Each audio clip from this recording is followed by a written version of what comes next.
Hello, everybody, and you are all really welcome to this evening's Society of Actuaries in Ireland webinar. We've had massive interest in this session this evening, so you're all really, really welcome, and we are delighted with the attendance here. I can see that people are still continuing to join us, and I have just started the recording, so everybody will be able to access this recording after we have the full session this evening. So here's the way it's going to work. We're going to start off with Sinead Clarke, who's going to speak to you first and give you an overall insight into what life is like as an actuary. And then after that, I'm going to take you through a range of different exercises where I'm just going to ask you to think like an actuary. There's going to be lots of interaction, and I'm going to walk you through exactly how that happens. And then after that, we are then going to have a panel discussion with two people. One is Rebecca and the other person is Ethan.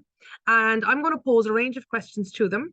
There's a few that I have in mind that I get from teenagers all the time who are interested in this area that I'm going to put to them. But also, of course, we would really like for your interaction right throughout as well.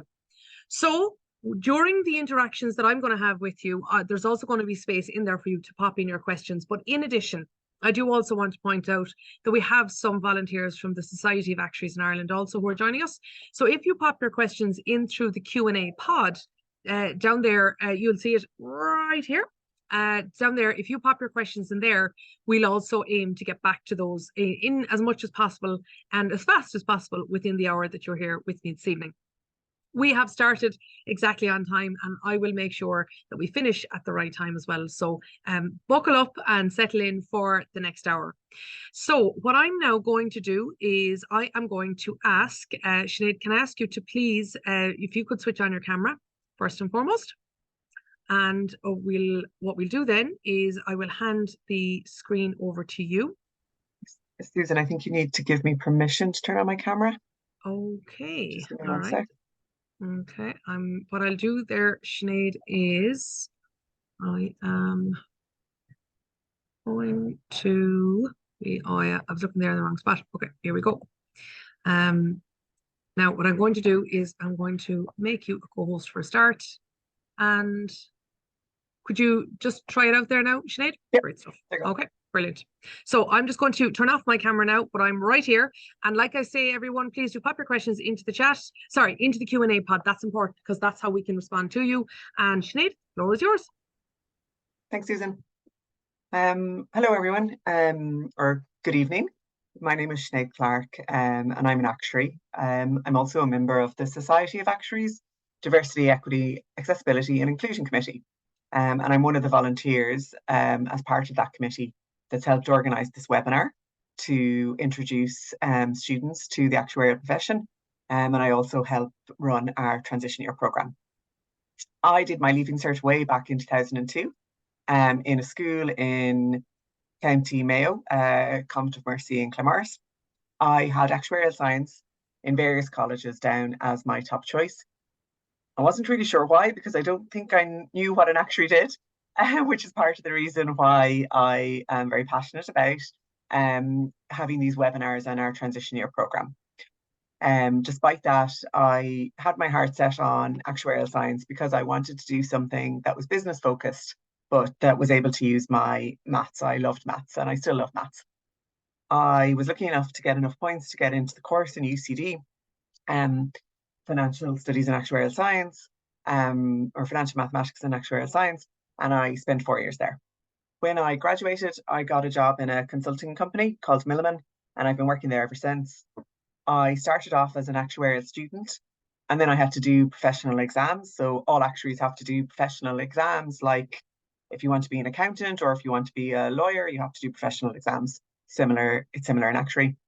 I qualified in 2010 and I took 6 months off to travel around the world and to celebrate qualifying before settling back into my job in Milliman.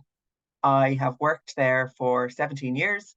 I'm now a principal or a partner, but in the past 17 years, I've had lots of various different roles, working with lots of different insurance companies based in Dublin and farther afield. As a consultant, I get to work with lots of different companies. So I get to work with all the household names in insurance that you would hear about at home, VHI, Irish Life, Aviva, AXA, Zurich, and many more. That's just the companies I've worked with in this year.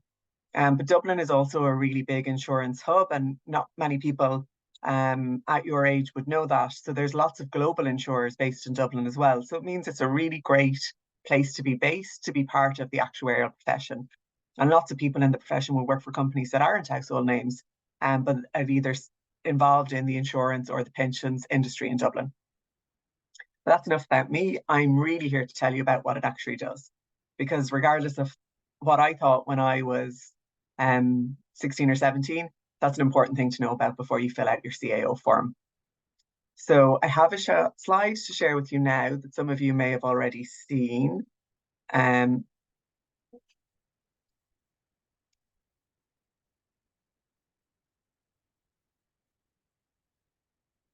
here we go. Just give me 1 second. Okay. So this slide was shared with your teachers when we were advertising the course. And it describes what an actuary does at a very broad level. So the slide says, an actuary is a business professional who designs solutions to problems that involve financial maths or future uncertainty. And they use statistical and mathematical techniques to study past events and and anticipate future events. So the word future is really important here, because that's what's useful in differentiating what's different from being an actuary to being an accountant. And I know that that's a lot of questions people would have at your age. What's the difference between an actuary and an accountant? So accountants generally look back at the past and make sure that all of the financial transactions are recorded and accounted for. It's a very important role. But actuaries are generally looking at the future, and we're trying to understand what could happen in the future, and we're trying to put a financial value on it. So in terms of day-to-day work, actuaries do lots of different things, and this slide includes some of them.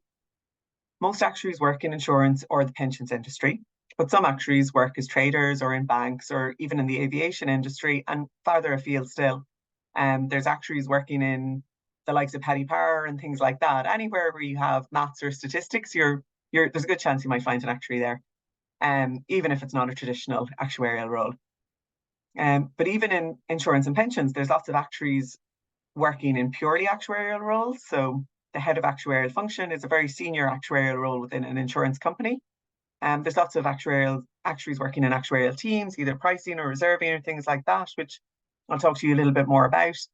But then there's people within the actuarial profession working as CEOs, chief financial officers, chief risk officers, in consulting roles like myself, and even in operational roles in sales or marketing. Because the actuarial profession is a really well-respected profession. And as a result, you'll find lots of actuaries in positions across the insurance industry, the pensions industry, and wider, even in the financial services industry.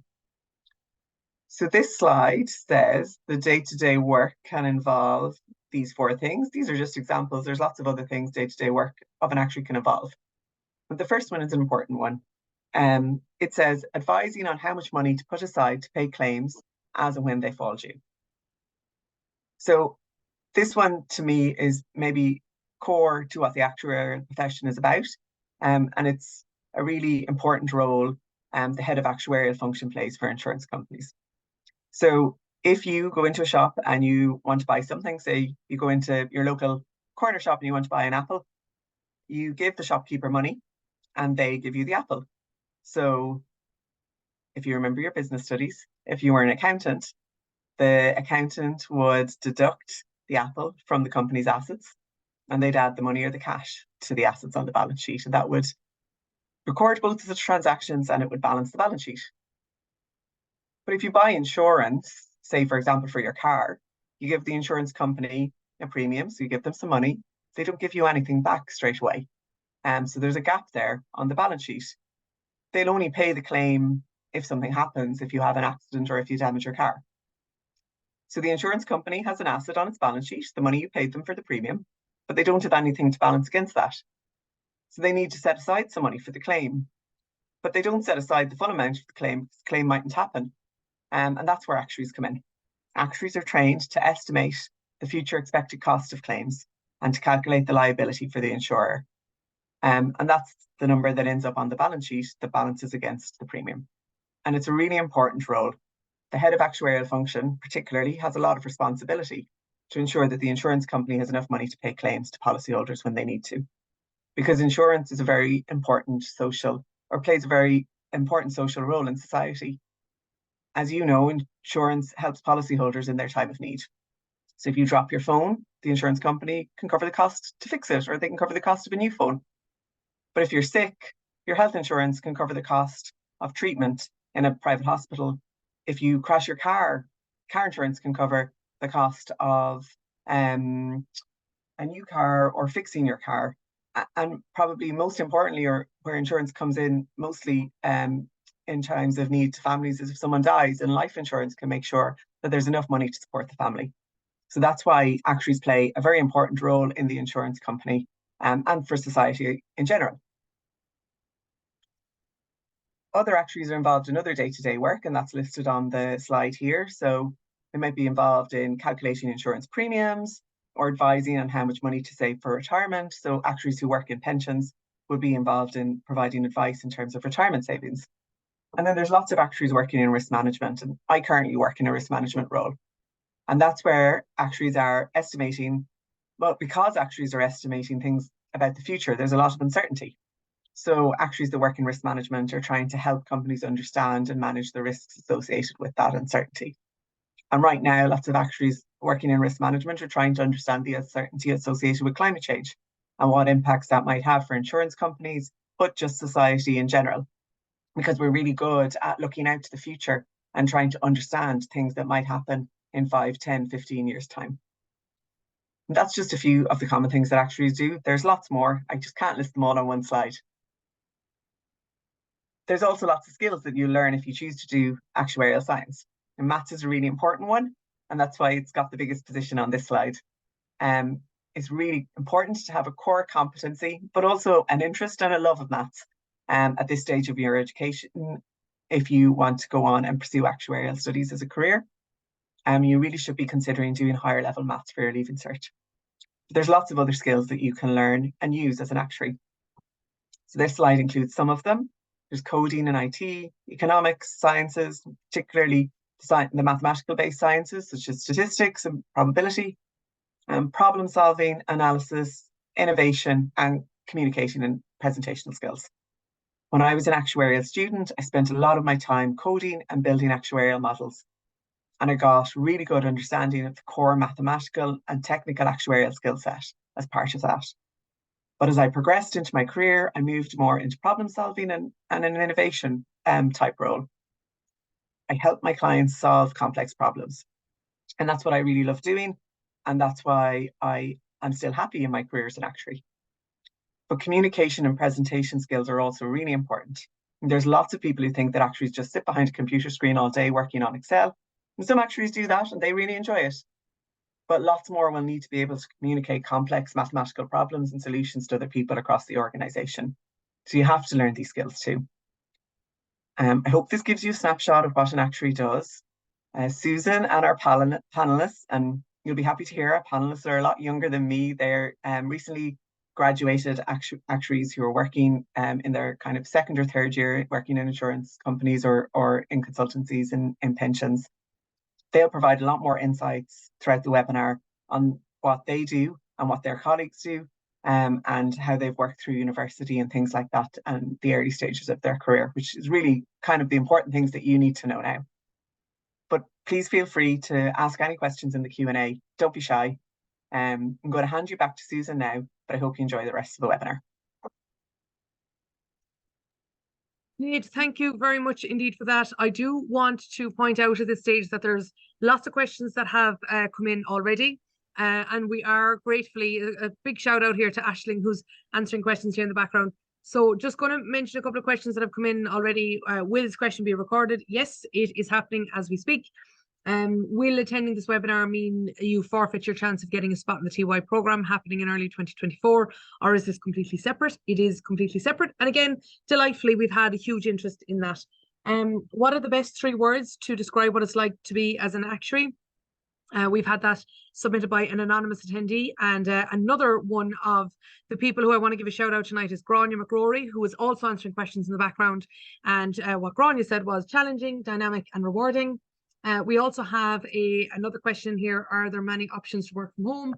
The answer is lots, Grania says, and she elaborates on that. Do actuaries learn accounting in college? Can I become an actuary after doing a general business course? Is there an option of doing a master's in the area? What else are we getting? Do actuarial exams mainly consist of maths? What subjects should you take for the leaving cert to get into actuarial science? I actually can't keep up with what's coming in there, but delightfully, we've got Aisling in the background answering, Sinead is now answering, and we also have Grania in the background answering as well. Okay, now, while all of that's going on, what I'm now going to do is I'm going to lead you through a range of exercises whereby I would just like to see how you, all of you individually, like thinking like an actuary. Okay, so what I'm going to do is I am going to share a link in the chat. Okay, so actually, you know what I'm going to do? I'm going to share a link, and in addition, I'm also going to there we go. I'm also going to put in a QR code. So if instead you would prefer to participate in this using a different device apart from the one that you're joining from, you'll be able to do that too. Okay, so let me put this here now in the chat. So if you are joining us and you want to participate on this on the same device, okay, go for that one. Okay, just go right ahead for that one. What I'm now going to do is I'm now going to share my screen.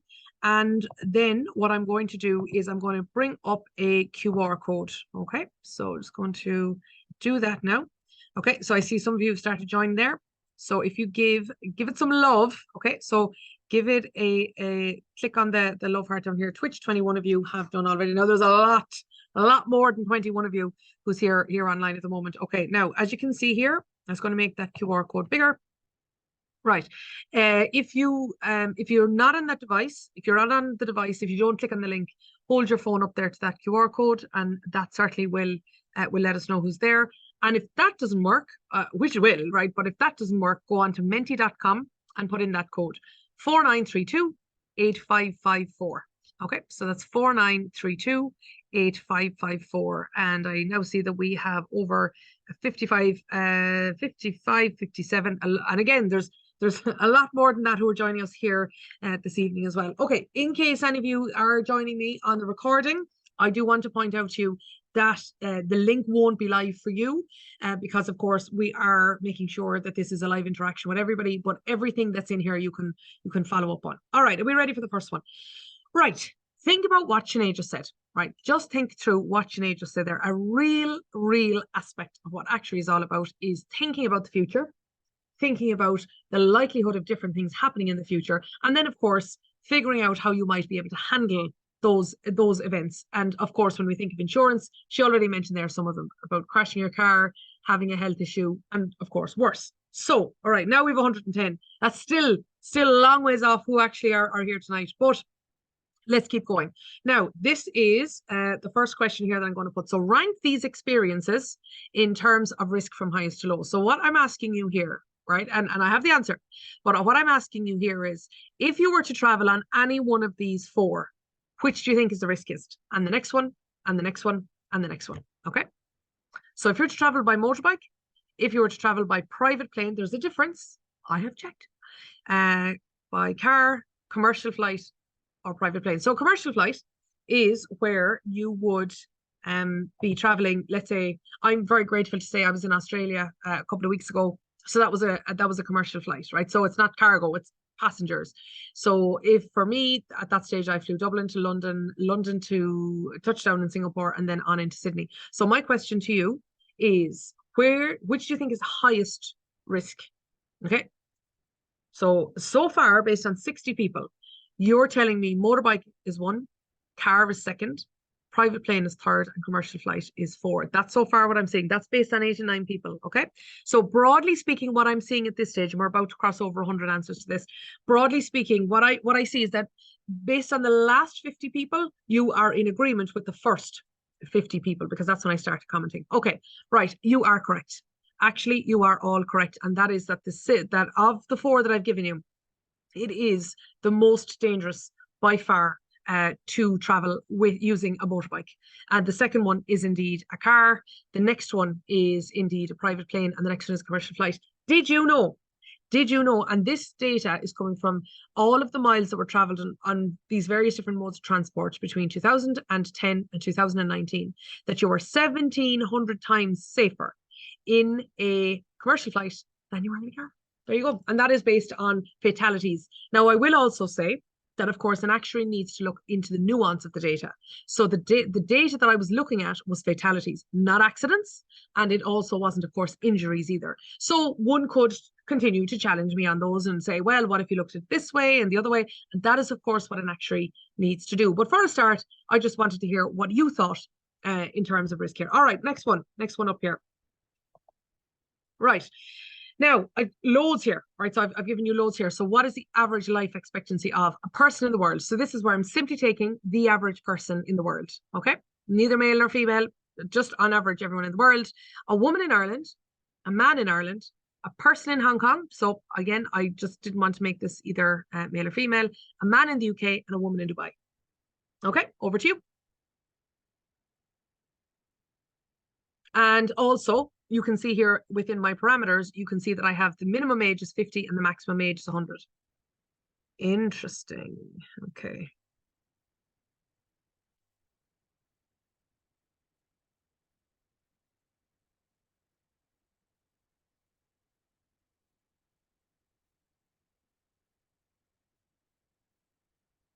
All right. So far we have 42 people.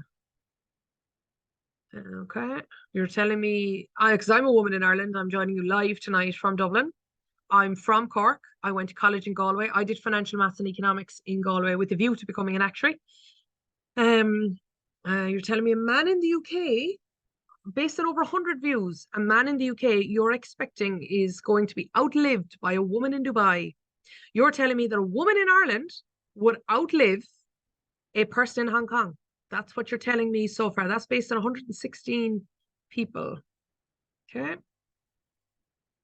All right. Now, 122 of you, again, there's loads of you I know that aren't interacting yet, and you're very welcome to. At any stage, if you would like to join in here, go to menti.com and use the code up here at the top. Or, of course, you can click on the link that's in the chat. Okay, now what I'm going to do here for a moment is I'm going to stop sharing. And the reason I'm stopping sharing is I'm going to reshare, and I need to share my screen instead of a tab, okay? Because I want to be able to get all of the answers here for you, all right? Now, okay, here is where I'm getting my data from. I'm getting this from Worldometers. This is the life expectancy of the world population, and the person, okay, so the answer to the person is 73.4 years. On average, in the world, the answer is 73.4 years, and you were out by a quarter of a year. You were literally out by the couple of months between September and Christmas. So, okay, pretty accurate there. Now, a woman in Ireland, you're telling me that I am, because I am a woman in Ireland, of all of the people that I've put forward to you, I'm going to outlive them all. No, I've every intention of it, but let's see what the data says. A woman in Ireland. Okay, close that. Right, let me just Control F and let me get Ireland here for you. Right, a woman in Ireland is actually expected to live until 84, 84 and a half. So you're not giving me at all as much time as I intend to take. Yeah, it's actually higher than that. Now, let's take a man in Ireland. A man in Ireland is expected to live to 81 years. So you're not giving him enough time at all. Okay, a person in Hong Kong. Now, there was a reason I picked Hong Kong, right? There's a reason I picked Hong Kong, and that is that it's actually, if I was to look at the life expectancy, let me just rank here.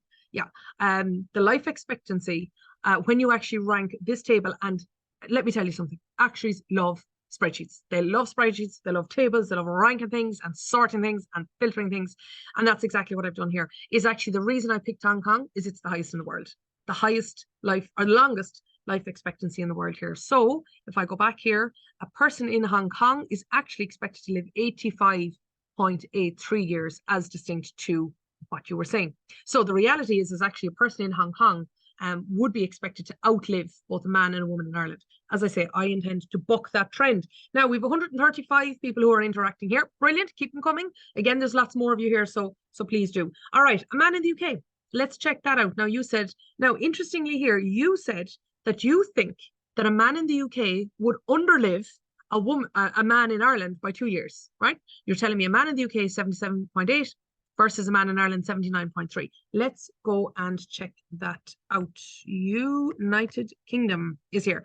So a man in the UK is actually expected to live 80.61 years. So 3 years longer than what you had thought.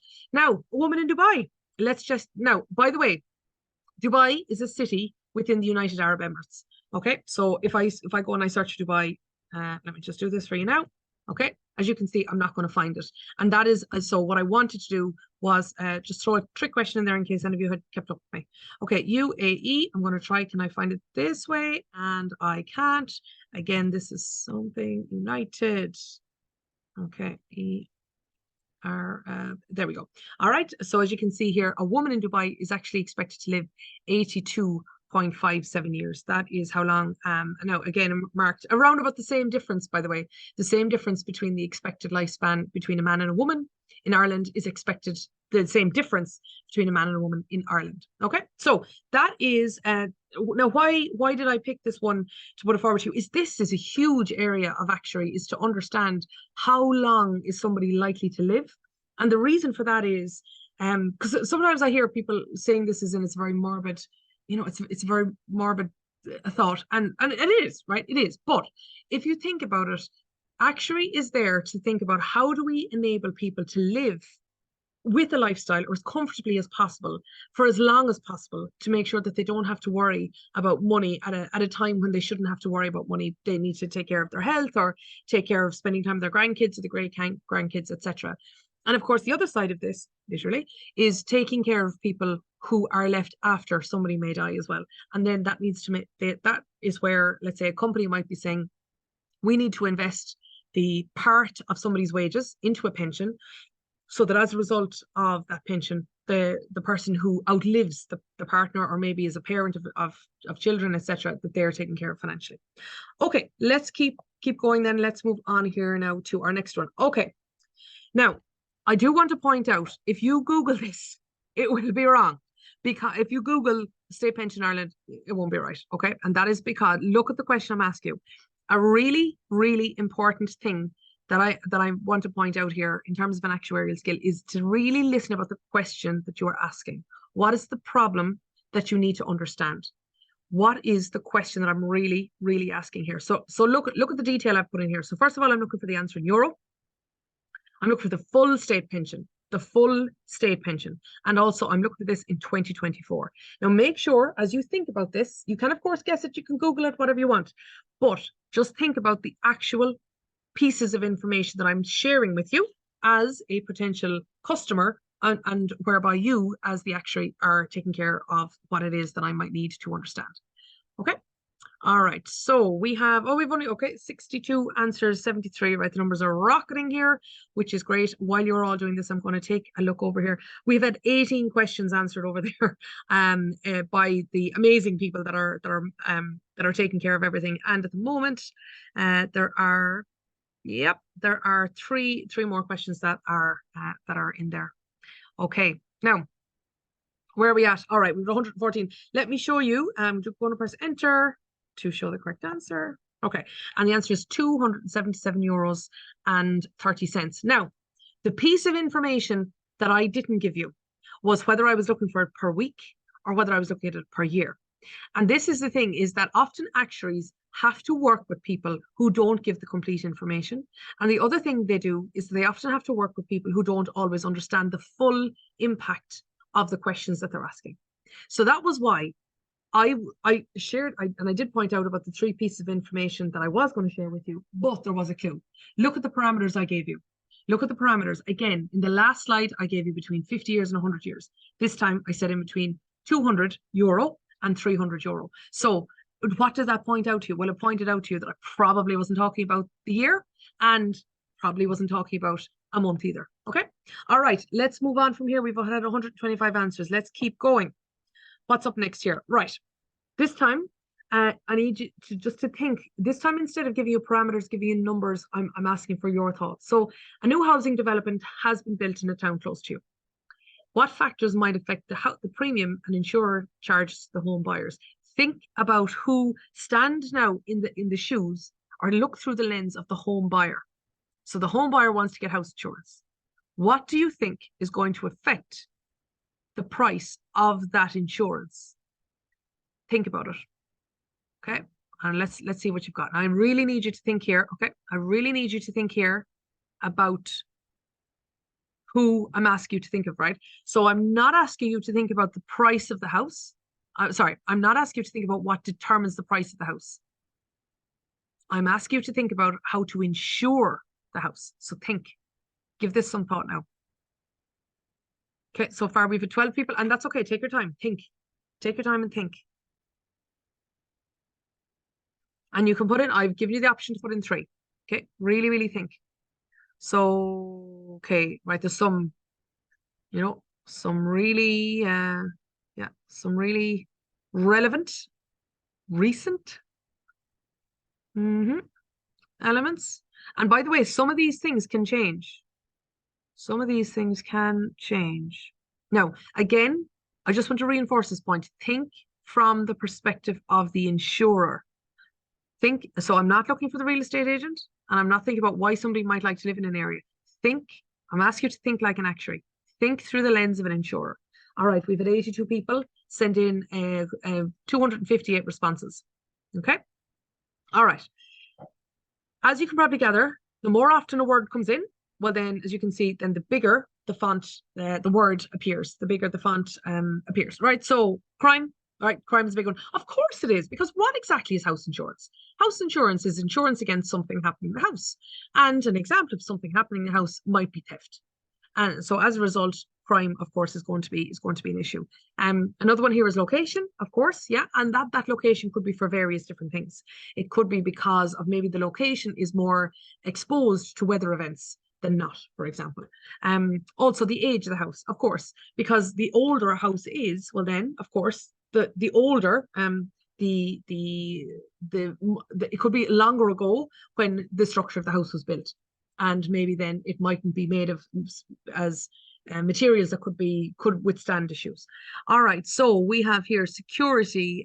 Yeah, so for example, I know myself from when I was the first time when we bought the house, our house, when we bought it and I was getting house insurance for the first time, they asked me, for example, is there an alarm in the house? Is there a smoke alarm in the house? These sorts of things. Right. And now I can't quite see the amount of bedrooms. Yeah, you're correct in there. Safety in the area. Yeah, you're correct there. Yes, value of the house. Value of the house, of course, because if you have a house worth 100,000 and €1,000,000, of course, if somebody was to claim, then of course that would make a really big difference as well. Now, that has come up in different ways. Some of you called it cost, some of you called it price of the house, some of you called it value, etc. All right, great stuff. We've had 442 responses coming in there, and certainly I'm hearing you think and talk like actuaries. All right, let's go. Let's move on to the next one. Now, this time I'm going to ask you to research something. Okay, so imagine that you're 25. Now, don't answer me until I give you a link, or else find the link yourselves, but I am going to give you a link about how to do this. So imagine you're 25, you're earning €30,000 a year, and you want to have €25,000 per year when you retire at 65. How much should go into your pension now? And what I'm going to do is I'm going to give you a link to be able to answer that question. And that is the Pension Authority calculator. Okay.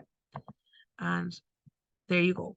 I'm not going to explain how to use it. I'm going to share with you. Okay, off you go. So just think about that now. Okay. How much should go into your pension now? Okay. No. So I put a link there into the chat, and I'm going to go through how to actually use it in a moment. But use that calculator to think. Like this is again, this is what an actuary does, is they use the tools and the models. There's a model there.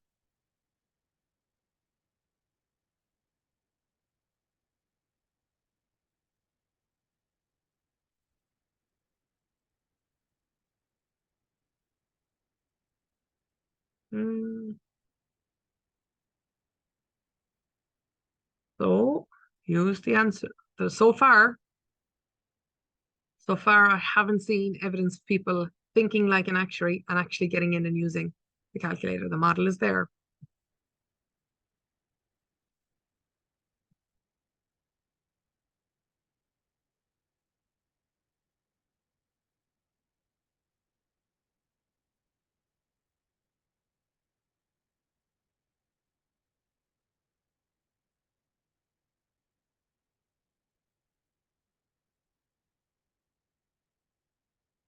Okay, so far, I'm going to give you another couple of moments to do this.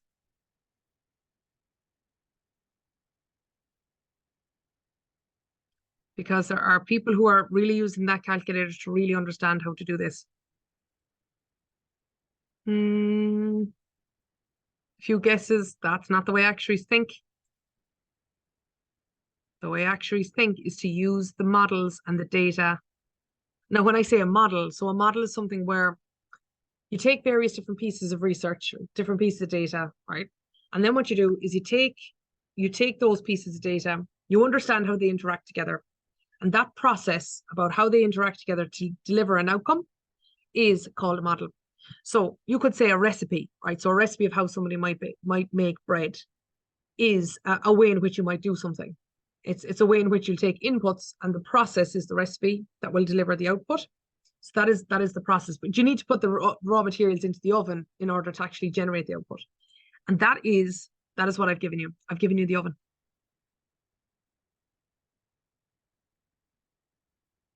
Okay, so what I'm going to do now is right.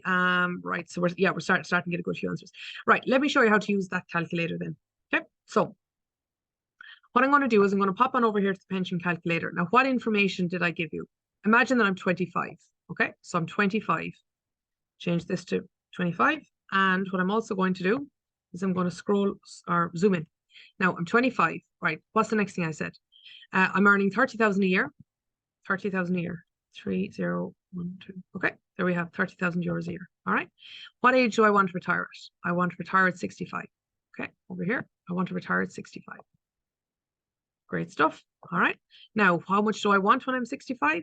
Is I want to have 25,000 euros per year. So 25,000 euros a year is, type it in here. This works out at over 66%. Now, again, I didn't give you all the information, but that's typically what an actuary has to deal with. So am I currently in a pension scheme? I'm going to say, no, I want to start a pension. And I press calculate. Scroll on down here, and there we go. What I can see here is my personal pension from 65. Currently, the amount that needs to happen is 11,204 euro per annum. Because what I'm targeting is 25,000 per annum. However, the question was not how much needed to go into the pension when I'm 65. The question was when I'm 25. So actually what needed to go in was 600 euros per month. Who said that? Here we go. This person said 600 a month. And another person here said 600 a month. Another person said 600 a month. Other numbers weren't accurate. So this is the thing, is that I didn't say your personal pension from 65. I said if you were 25, the net contributions are 600 euros per month. And for any of you who said 675, okay, you could technically have argued that with me. The thing is though, is that 75 euros of that actually comes from the government, because instead of paying tax on the money that I receive into my pocket, instead of paying tax on the amount of money that I earn, that thus goes into my pocket. Instead, what happens here is the government says, no, Susan, you keep that money, and all of that then goes into the pension instead. Okay, right, we keep going. Now, I'm gonna go on over here. I'm just going to go on. I'm gonna go on past that. Now, after this, I am going to be inviting our panelists to come in here and just to be ready to go. I do want to tell you that at this stage, we've had 26 questions that have been answered over in the Q&A pod at this point. So I will be looking for plenty more to come in here.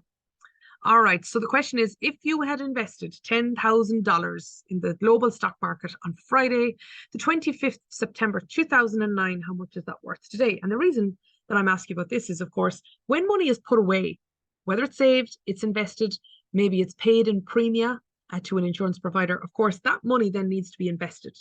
That money then needs to be invested so that then it can meet a future liability. And Sinead has told you what they could be.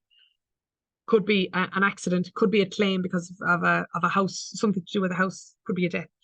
So let's think about this. If you had invested $10,000 in the global stock market on Friday, the 25th of September 2009, how much is that worth today?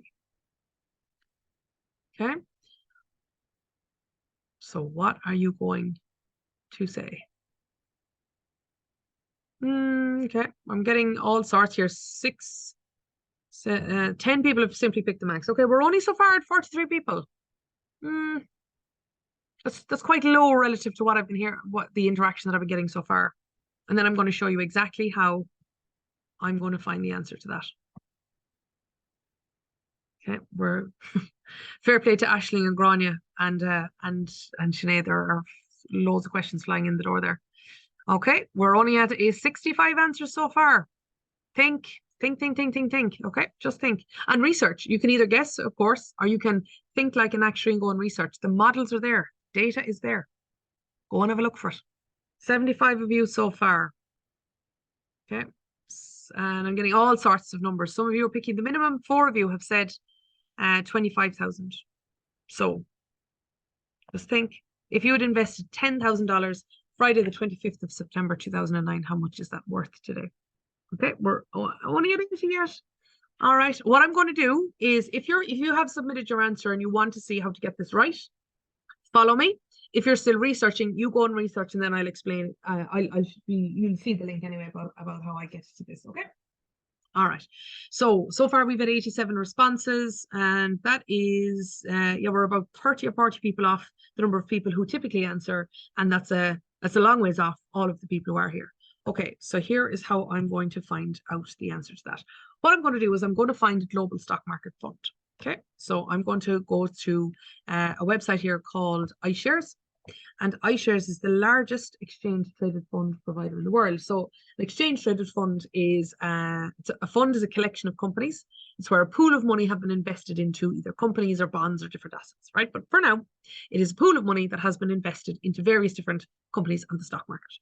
What I'm going to do is I am going to take a look at, if somebody had invested in a fund, okay, a fund of global companies, how much would this be worth today? So what I'm going to do here is I'm going to go over here to view all iShares products.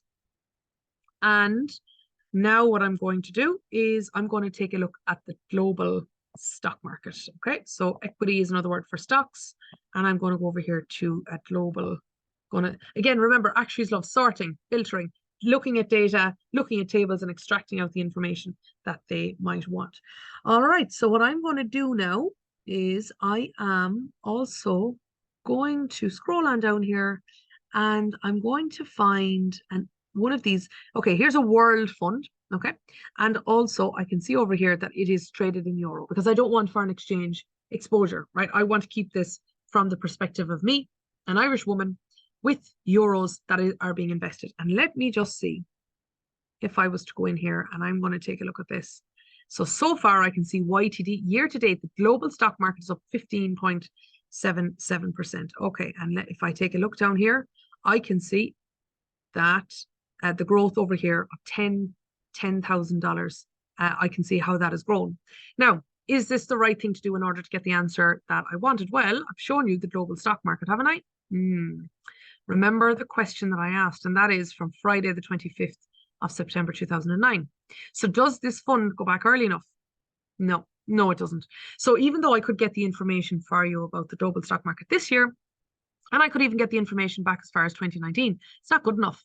It's not good enough here. This is not what I was asked to do. What I need to do is understand the nature of the problem, and then from there, I need to figure it out thereafter.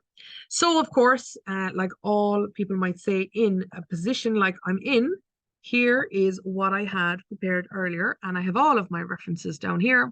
And so this is, in fact, the fund that I am looking for. So what I'm going to do is copy this link, and I'm going to pop it here into my browser. And this is this one. Look at the date that I can get this one from. Back from 2009. And what I'm going to do here is I'm going to understand, when did this fund? Oh, here we go, 25th of September 2009. This is what I needed to find. So how much was this $10,000 worth? Let me just view the full chart. So view the full chart. So what I can see here is this fund started off back here at $10,000 in green. And if I was to follow it the whole way up, it is now worth today $35,000. Indeed, the maximum, $35,000. That is the number that I was looking for. Okay. All right. So now at this stage, I'm going to stop sharing here for a moment. Okay, I'm going to stop sharing there. And I'm now going to ask both of my fellow panelists. I'm going to ask Rebecca and I'm going to ask Ethan to please join me. Okay, if I could ask you both there to switch. Oh, sorry. Do you know what I need to do? I need to do one more thing in order to make that happen. So Ethan, there you go. If I could ask you to switch on your camera, and also Rebecca, if I could ask you to switch on your camera there as well. Okay, brilliant. Thank you both. Thank you both very much indeed. I see Ethan. Ethan will be with us there probably shortly. Okay, we have had loads and loads and loads of questions that are flying in there through the chat. So I'm just going to start off, Rebecca, and I'm just going to ask you first of all the question that so many teenagers ask me. And by the way, sorry, I haven't mentioned I lead the Transition Year Work Experience program here at SAI. So many teenagers ask me this question all the time. What is a typical day like? Yeah, on a day-to-day basis, like for an actuary. Could you take us through that, please? Yeah. So I guess every day is different, as it probably is in most jobs. I'd say for me, I go into the office 2 to 3 days per week. Most mornings I'll have a meeting with my team, kind of discussing what I'm working on for the day. Then I'll get into check my emails and then starting into the work. So some of the main things that I work on would be doing quarterly valuations for insurance companies. So kind of like Sinead said, working out like how much money an insurance company needs to keep so they'll be able to meet all their future claims. So for that, I'm usually working on Excel, updating different models, analyzing and summarizing the results. Then I also work on some other different things. I might be doing research for different topics. I work in a consulting company, so I'll also have meetings with clients. These can be virtual or in person. And then I guess outside of that, I'm also maybe on the social committee in my work. So I have some sort of non-actuarial roles as well, like organizing the Christmas party. So it is quite varied, but yeah, I guess the main things I've been working on are different Excel models. My day. So just like I was saying today, Rebecca, for example, using that pension calculator that I had put out there to everybody is using a model, but also sorting, filtering, using information on a spreadsheet in order to figure out the outcomes. Of course, I'm simplifying it. Of course, I am. But I just wanted to explain that in such a way that is really relevant for people. So thank you very much indeed for that. So what we heard there was Excel models, numbers, etc., but also a lot of interactions with your people that you deal with through emails and calls, etc. And then also the other aspects of your job, like the social elements, and indeed being here with us as well. Ethan, at the beginning, Sinead shared a slide there of a range of different actuarial skills. So can you tell us about one skill, an actuarial skill that you use every day or regularly? Yeah, it kind of ties back into what you were saying about actuaries loving spreadsheets.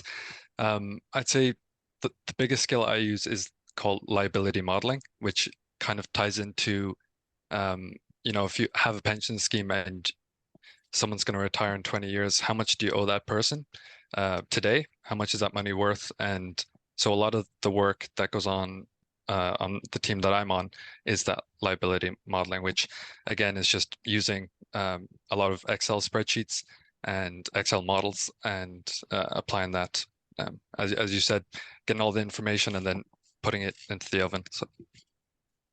So when we use the word liability, Ethan, the examples that I gave there is something happening in a house. So there might be some sort of an accident, somebody getting sick and maybe not being able to work, or of course somebody dying.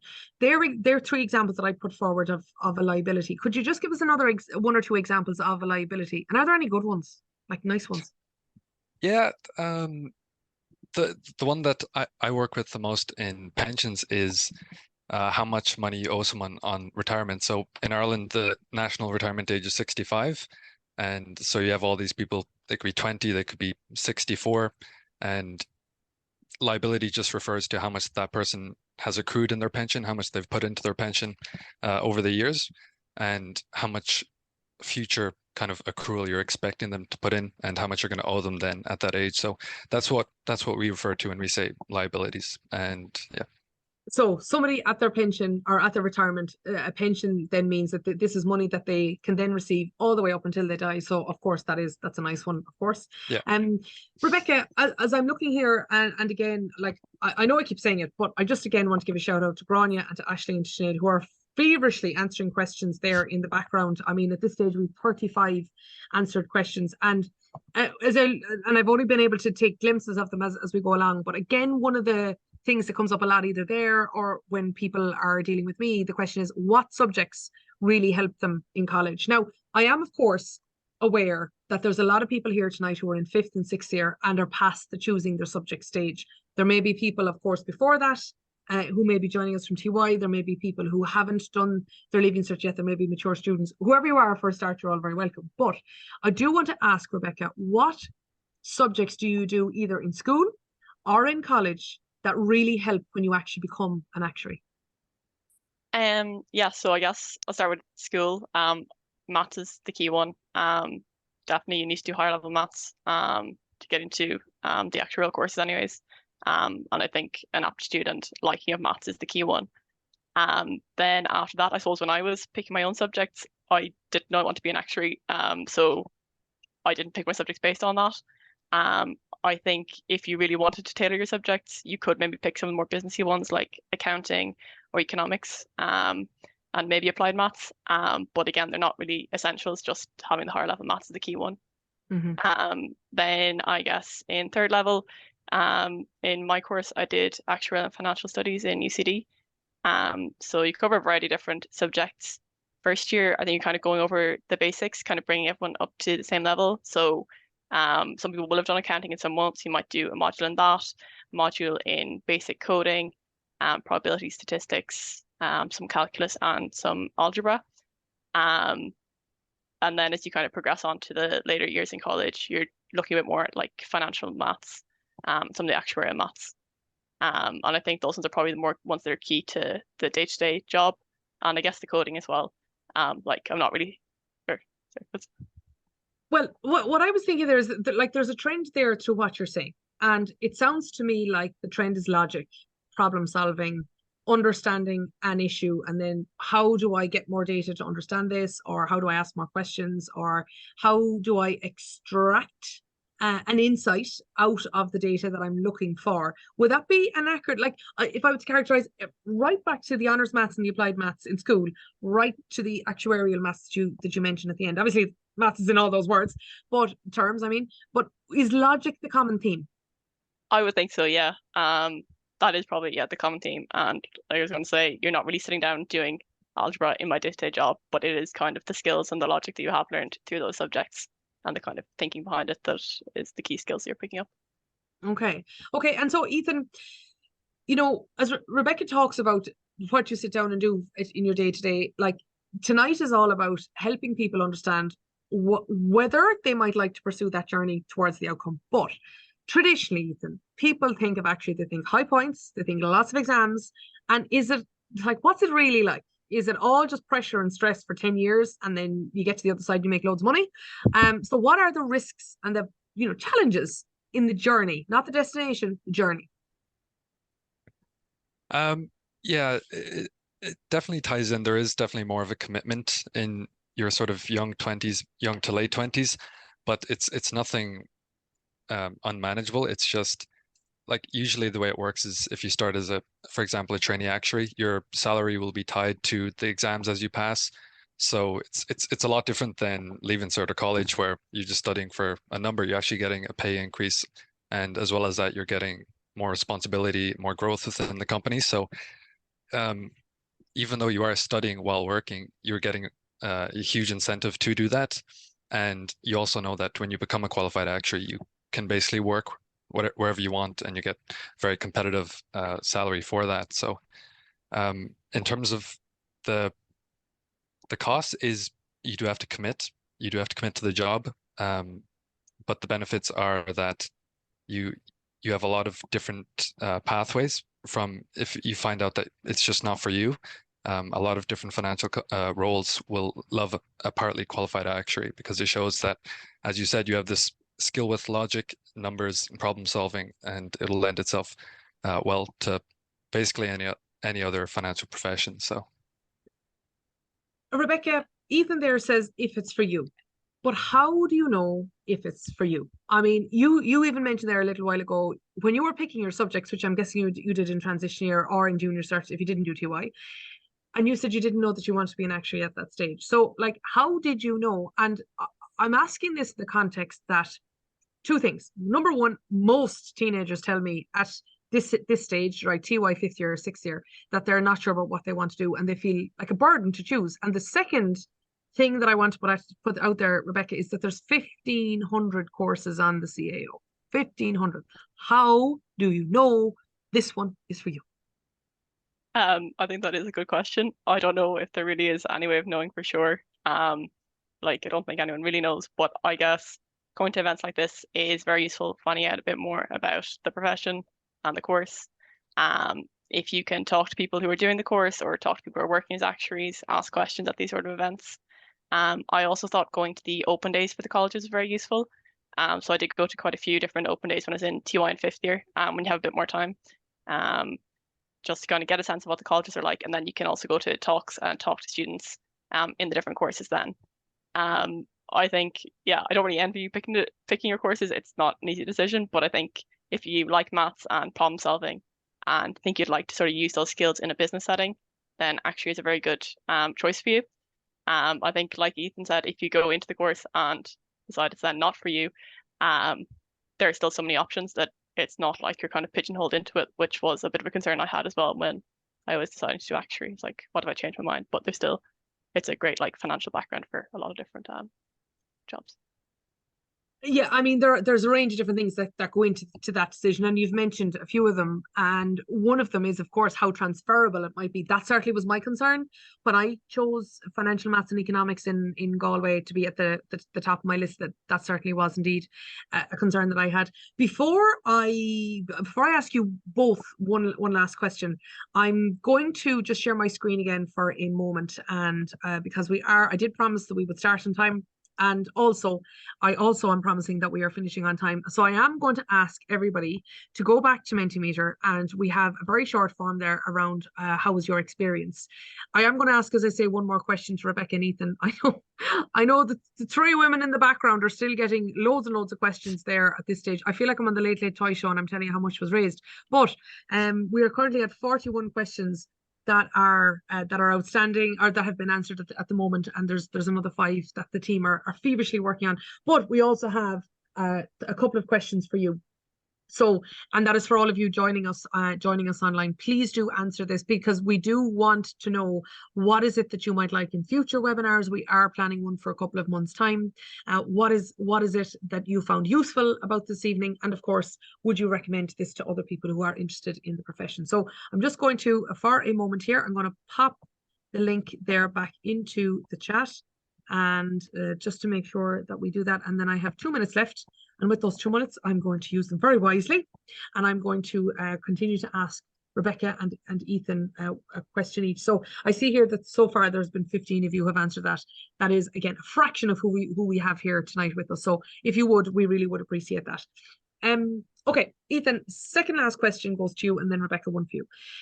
Ethan, Rebecca just told us there that one of the reasons that one might consider actuary is because it's transferable, it's very employable. That's not her word, it's one that I'm paraphrasing. So I would like to ask you a version of this, and that is, how future-proof is actuary? Like, we all see AI, there's a lot of conversation these days around how jobs can be displaced or replaced. What do you think? How future-proof is actuary? I would say it's incredibly future-proof. In terms of, like, in my industry, it's pensions, so I can only speak from a pension actuary perspective, but a lot of the work on my team, I'm on the investment team, and I work under a lot of qualified actuaries. A lot of their schedules is basically client meetings every quarter, saying this is how well your pension portfolio has performed over the quarter, this is what your liabilities look like, and so on. And it's really important, like, they could send an email and get that information across to them, but it's important that they have a human that they're corresponding with, that they're putting their trust into. This is a qualified person, they've done their exams, they've dedicated how many years in college and then after college getting the knowledge to do this job. I don't think that will be replaced by AI anytime soon. I don't think, for that matter, many jobs where it comes to your own personal finance will be replaced by AI. I don't think many people are going to risk that. So in that sense, I'd say very future-proof. And last one goes to you, Rebecca, in the 30 seconds that we've left. The number one concern that I find teenagers have around choosing not just a course or a job, but what if I study really hard to get somewhere and then I don't like it? Can you please speak to that concern just as we wrap up this evening? Yeah, I mean, some of my friends from college who did the same course are now working as a trader. Another one's doing a part-time master's in data analytics, and they're working at the same time. So like there are still so many options if you get into the course and you decide it's not what you want at the end of it. And I think you said very employable degree, and I would say that is the same as well. Like it's kind of well regarded. You get so much useful skills and transferable skills. So I think it's a great background to have, regardless of whether you want to end up being an actuary in the end of it or not. They're really inspirational words for us to finish on here this evening. So thank you very much indeed to Sinead, who opened it up very well with telling us all about what an actuary is, what they do, and also the skills that they need. Thank you to everybody who has participated in our active learning session as well, where you had to think like an actuary. Thank you to all the people who've been submitting questions. There's been loads and loads of them that have been submitted. Again, shout out to Sinead, to Grania, and to Aisling, who've been responding to them. And also a thank you to Rebecca and Ethan, who were my panelists here this evening. This past hour has flown for me. I don't know what it's been like for you, but it's really flown for me. This will be shortly available as a recording, of course, and you're all very welcome to join us on the next occasion. From me here at the Society of Actuaries, thank you very much indeed for joining me, and every best wish. Thank you, everyone, and goodbye. Thanks, guys.